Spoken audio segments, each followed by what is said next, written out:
গাজার আকাশে প্রতিদিনই ধোঁয়া আর বারুদের কালো ছায়া। হাসপাতাল, স্কুল, ঘরবাড়ি, কোথাও নেই নিরাপদ আশ্রয়। ইসরায়েলি বাহিনীর লাগাতার বোমাবর্ষণে প্রতিদিন প্রাণ হারাচ্ছেন নিরীহ নারী ও শিশু। জাতিসংঘের সাম্প্রতিক এক প্রতিবেদনে বলা হয়েছে, কেবল গাজা সিটি থেকেই ইতোমধ্যে কয়েক লক্ষ মানুষ বাস্তুচ্যুত হয়েছেন। গার্ডিয়ানে প্রকাশিত তথ্য অনুযায়ী ইসরায়েলের হামলায় নিহতদের ৮৩% বেসামরিক মানুষ।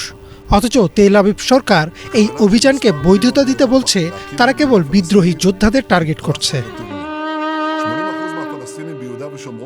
গাজার প্রায় প্রতিটি এলাকায় ইসরায়েলি সেনারা প্রবল চাপ সৃষ্টি করছে বলে জানায় আল জাজিরা।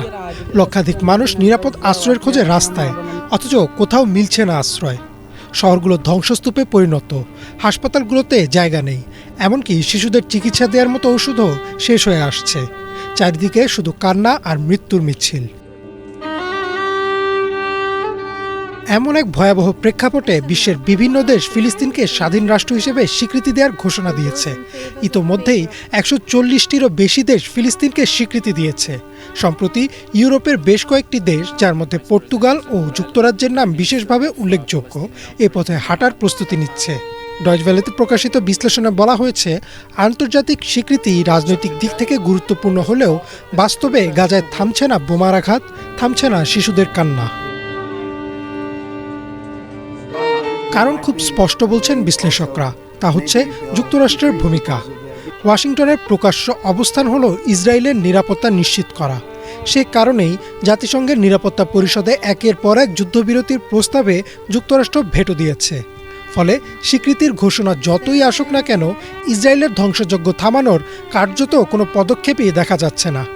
আল জাজিরার আরও একটি প্রতিবেদনে বলা হয়েছে, এ পর্যন্ত গাজায় নিহতের সংখ্যা ৬৫,০০০ ছাড়িয়েছে এবং প্রতিদিনই গড়ে ৬০ থেকে ৮০ জন মানুষ নিহত হচ্ছেন। জাতিসংঘের পরিসংখ্যান অনুসারে নতুন করে বাস্তুচ্যুত হয়েছেন আরও লক্ষাধিক মানুষ। মানবাধিকার সংস্থাগুলো একে প্রকাশ্যে গণহত্যা হিসেবে আখ্যা দিয়েছে, কারণ মনে হচ্ছে ইসরায়েল কেবল হামাসকে নয়, গোটা গাজার জনগণকে নিশ্চিহ্ন করার পরিকল্পনা নিয়েছে।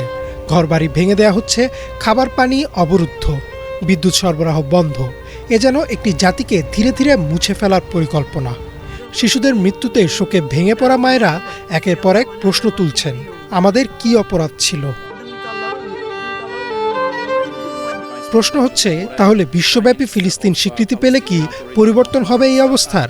বিশ্লেষকরা বলছেন, এটি কূটনৈতিকভাবে ফিলিস্তিনের ন্যায্য দাবি প্রতিষ্ঠা করবে, ভবিষ্যতের শান্তি আলোচনায় শক্তিশালী অবস্থান তৈরি করবে। কিন্তু বর্তমান বাস্তবতায় ইসরায়েলি বোমারু বিমান আর মার্কিন সমর্থনই নির্ধারণ করছে গাজার ভাগ্য।